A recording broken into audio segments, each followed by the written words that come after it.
Okay, let's kick things off. We all know obesity is a huge global issue, right? And it's so tightly linked to our diets and, unfortunately, to really serious stuff like heart disease, diabetes, even cancer. Absolutely. It's a massive challenge. And one thing that always pops up is fiber.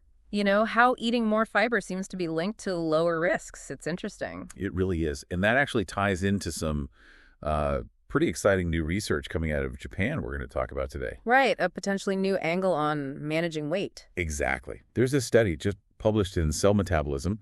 It's from a team at RIKEN led by Hiroshi Ono. RIKEN, yeah, a major research institute over there. That's the one. Mm-hmm. And they've been looking at this, well, novel strategy involving our gut bacteria, the trillions of microbes in there, and a specific type of acetate supplement. Acetate, like vinegar. Sort of, yeah. It's a short-chain fatty acid. But here's the kicker. In their mouse studies, this supplement led to weight loss, but crucially, without the mice losing muscle mass. Okay, that's big. Because losing muscle during weight loss is always a major concern, isn't it? It's a huge downside to many approaches. So this finding, it really suggests a different kind of pathway might be possible. Okay, so that's our mission for this deep dive then.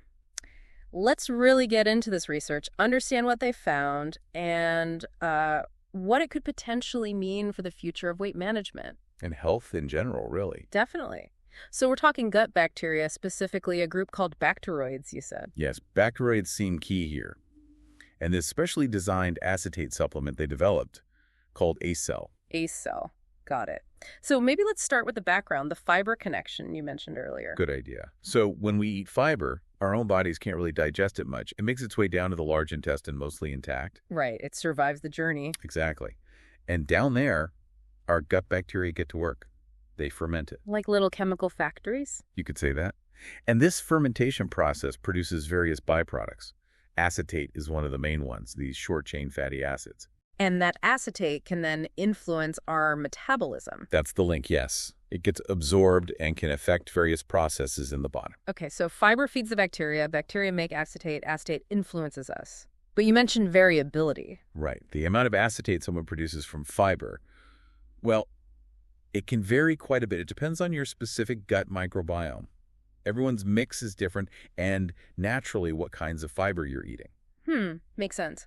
So relying just on diet might not give everyone the same acetate boost, or maybe not in the right place. That seems to be the thinking behind AceCel. The researchers wanted a more reliable way to deliver acetate. So tell us about AceCel. How did they engineer this? It's pretty clever, actually. Yeah. They essentially combined acetate with cellulose. Cellulose is plant fiber, right? Yeah. But they formulated it in a way that protects the acetate as it goes through the stomach and the upper parts of the intestine. The idea is to release it lower down in the large intestine, where they think it has the most beneficial effect. So it's like a targeted delivery system. Yeah. Bypassing those variations from just eating fiber. Precisely. A more controlled dose delivered right where it needs to go. Okay, this is getting really interesting. So they developed AceCel. Then what happened when they gave it to the mice? What did they actually see? The results were pretty striking. They tested it on both normal weight mice and obese mice. And both groups lost weight on AceCel. But as we said, the really key finding was they lost fat without losing muscle mass. That's the goal, isn't it? Preserve that metabolically active tissue. Exactly. And they did control experiments too. They checked if other similar compounds, other short-chain fatty acids produced by bacteria, had the same effect. And did they? Nope. It seems specific to acetate. The benefits weren't seen with the others they tested. Wow. Okay, so preserving muscle, huge advantage. What else was going on metabolically? How did it, make them lose fat?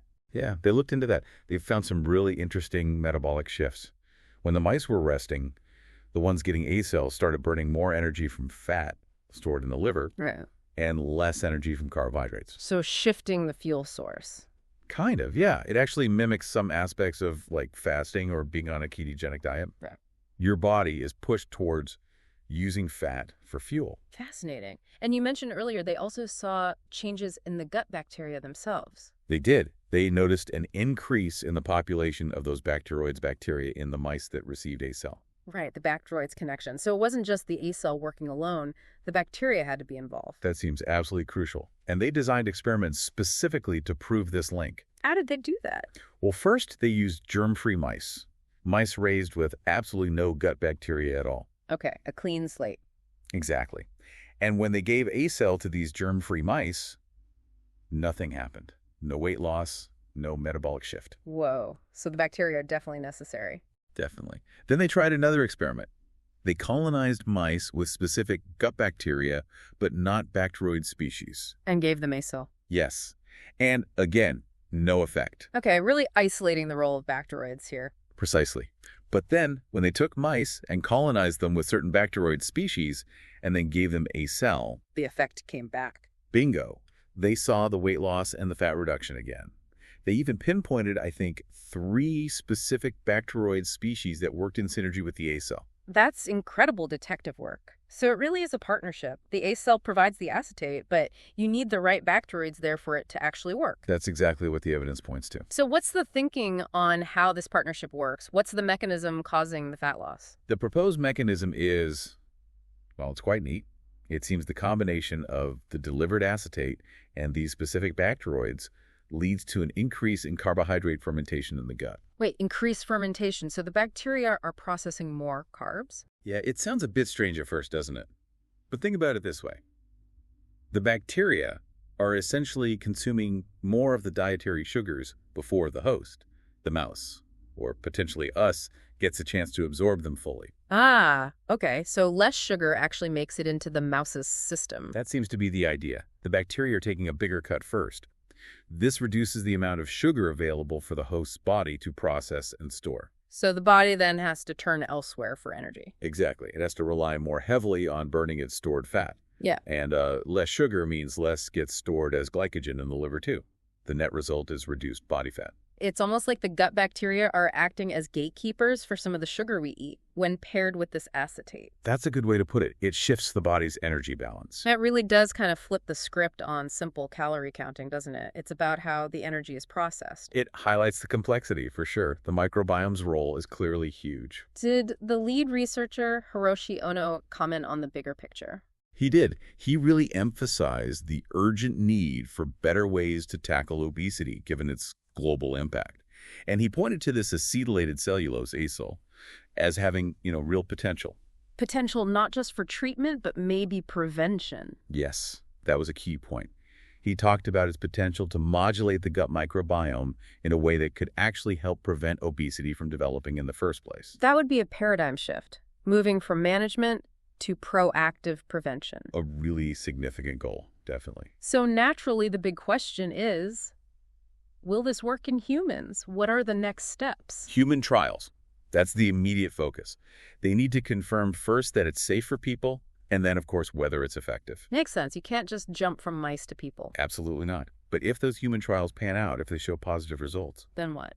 the researchers envision this potentially becoming an ingredient in functional foods.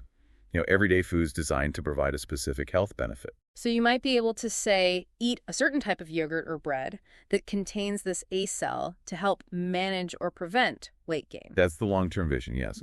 A proactive tool integrated into the diet. Okay, so let's try and wrap this up. What's the main takeaway from this deep dive?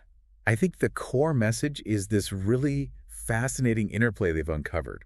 It's between a specific group of gut bacteria, Bacteroids, and this targeted acetate delivery molecule, AceCel. And this combination, at least in mice, shows real promise for losing weight, specifically fat, without sacrificing muscle. Exactly. And it seems to work by nudging the body's metabolism, making it burn more fat, and making less sugar available from the diet. And the potential down the road for functional foods aimed at obesity prevention is, well, it's pretty exciting, though obviously still early days. Very much so. Lots more research needed, especially in humans. But it definitely opens up new ways of thinking. It really does. Which leads to a final thought, perhaps for you listening. Given how complex this relationship is between our gut bugs and our metabolism, what other things in our diet or maybe other supplements might hold unexpected keys to our health? Yeah. And what other questions does this kind of research raise for you about where personalized nutrition might be heading in the future? It really makes you think, doesn't it?